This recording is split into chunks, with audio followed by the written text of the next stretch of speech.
এদিকে বারাসাতের লোক রেডি। দাবদাহ লাইভে আপনাকে স্বাগত সব্যসাচী দা।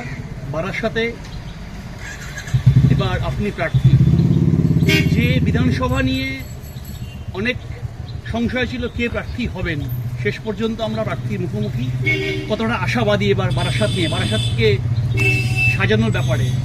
প্রথমেই আপনাদের মাধ্যমে সকল দর্শককে আমার তরফ থেকে প্রণাম, নমস্কার, আসসালামু আলাইকুম, সত শ্রী আকাল। দেখুন, মানে এটা বললে হয়তো কটূক্তি করা হবে। 1942 সালে যখন গান্ধীজি আন্দোলন শুরু করেছিলেন, তখন উনি বলেননি যে ভারত স্বাধীন হলে কোথায় ব্রিজ বানাবেন আর কোথায় কি বানাবেন। সেই জন্যে আগে আমাদের লড়াই জিতে আসবো, জিতে এলে তখন ঠিক করব। হ্যাঁ, তার আগে এখনও 24 ঘন্টা হয়নি আমি প্রার্থী হয়েছি। তার মধ্যে ঘুরতে ঘুরতে যেটা জেনেছি, বারাসাত সরকারি হসপিটালে কিছু মর্গের মধ্যে বেওয়ারিশ লাশ আছে। সেই লাশগুলোর থেকে খুব বিচ্ছিরি গন্ধ বেরোয়। পেছনে একটা খেলার মাঠ আছে বাচ্চাদের, আমিও তাদের দুটো বলে লাথি মারছিলাম, খুব বাজে গন্ধ বেরোয় সেটা থেকে। সেই বেওয়ারিশ লাশগুলো যাতে আইনগতভাবে সুস্থ তার মানে ব্যবস্থাপনা হয়, সেইটা অগ্রাধিকার দেব। কেন, খুব অস্বাস্থ্যকর পরিবেশ হয়েছে। 2, অটো এবং টোটো ভাইয়েদের কাছে আমার আহ্বান, আমি গতকাল রাত্রিরে চেয়ারম্যান সাহেবকে অনুরোধ করেছি, সুনীলদাকে, যে ডিএসপি ট্রাফিকের সঙ্গে কথা বলতে। পৌরসভা, ডিএসপি ট্রাফিক যৌথভাবে অটো এবং টোটো ভাইদের নিয়ে একটা সুষ্ঠু পরিকল্পনা করা, যাতে মানুষের চলার পথটা কোনো যানজট না হয়, একটু মসৃণ হয়। তাতে পৌরসভার যদি কিছু কিছু জায়গায় একটু পরিষ্কার করে দুপা পিছিয়ে দিতে হয়, দুপা একটু পেছন দিকে রাখলে অটোগুলো সুবিধা হয়। যেমনি আপনি বলি ওই মাছবাজার, যেটা মাছবাজারের উল্টো দিকে একটা বড় অটো স্ট্যান্ড আছে, সেই অটো স্ট্যান্ডটা কোনো অসুবিধা নেই, অটো স্ট্যান্ড থাকবে, কিন্তু অটো স্ট্যান্ডটা রাস্তার উপরে এসে গেছে, কারণ পেছনে কিছু আবর্জনা পড়ে আছে, রাবিশ পড়ে আছে। আমি কালকে যেতে গিয়ে দেখছিলাম, সেইগুলো পৌরসভা একটু সরিয়ে দিতে পারলে অটোগুলো দুপা পিছিয়ে দাঁড়ালো, মানে পেছন দিকে রাস্তাটা চওড়া হয়ে গেল এই আপাতত।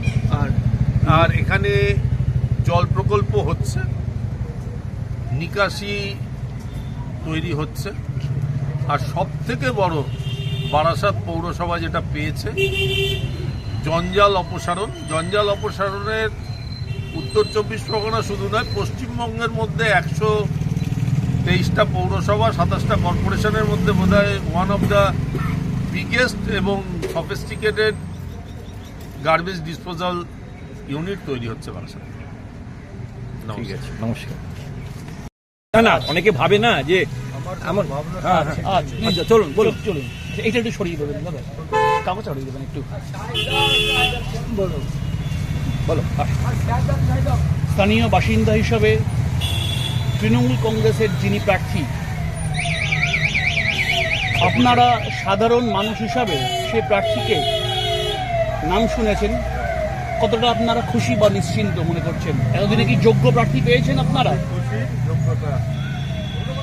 26 নম্বর ওয়ার্ড সমস্ত জায়গায় আমি খুশি। আমার নাম বলিমল দাস, 26 নম্বর ওয়ার্ডের আমি পুরনো বাসিন্দা। আমার বড় গর্ব, ভালো প্রার্থী পেয়েছি। এই প্রার্থীর থেকে আপনারা মূলত কি আশা করছেন? আসলে আমার আছে কি, সমস্ত লোকের সুযোগ। হ্যাঁ, ওই যে বললাম, আপনারা বলেছি, আপনি একা না। হ্যাঁ, আমরা চাই যে ভালো কাজকর্ম করবে, আমাদের পাশে থাকবে, আমরাও পাশে থাকবো। গরিব মানুষ, এই তো আর বিরাট বড় লোক না, ছোটো করে দোকানদারি করি আমরা। আপনার কত বছরের দোকান? কত বছরের দোকান আপনার? আমার চাওয়াটালি ছিল আমার জামাই ছিল হাটকলা মোড়ে, জামাইকে দিয়ে একটা বই বিক্রি করবো, বেকার ঘুরবো, 2 টাকা 5 পয়সা করতে পারবো না। কত বছরের দোকান আপনার? দোকানে অনেক দিন হয়, 30 তখন কি বরাবর এই জায়গাতেই ছিল? হ্যাঁ, ওই জায়গাটা জামাইয়ের দিকে ওখান থেকে সরিয়ে দাঁড়ানো করে তখন থেকে কেন সরানো হলো? জামাইয়ের অ্যাক্সিডেন্ট হলো হাসপাতাল মনে ওগুলো মানে চিকিৎসা বিরুদ্ধে সব জায়গায় ডান পা কাটা গেছে জামাইকে দিচ্ছি আমি এটা আমরা দাঁড়িয়েছিলাম বারাসাত পুরসভার সামনে। সেখানে আমাদের মুখোমুখি হয়েছে 2026 সালে তৃণমূল কংগ্রেসে বারাসাত বিধানসভা প্রার্থী সব্যসাচী দত্ত এবং বারাসাতের তৃণমূল কংগ্রেসের বিভিন্ন কর্মীরাও জানালেন তারা প্রার্থী হিসাবে সব্যসাচী দত্তকে পেয়ে ভীষণ খুশি এবং তারা প্রার্থীকে বিভিন্ন জায়গায় তিনি এই মুহূর্তে ঘুরছেন এবং মানুষের মতামত দিচ্ছেন এবং মানুষের সাথে কথাবার্তা বলছেন, আলাপচারিতা করছেন। আপাতত এটুকুই। ক্যামেরায় পার্থ ভট্টাচার্যের সাথে সুমান্য মৈত্র, দামোদর লাইভ, বারাসাত। প্রার্থী হিসাবে সব্যসাচী দত্ত এবং বারাসাতের বাসিন্দা হিসাবে আপনারা কতটা খুশি এবং কতটা নিশ্চিন্ত, কি আশা করছেন? 100% খুশি আমরা বহুদিন বাদে আমরা সত্যিকারের রাজনৈতিক লোক পেয়েছি, যেটা বারাসাতের বিগত দিনে আমরা রাজনৈতিক লোক পাই। আমরা কর্মীরা ভীষণ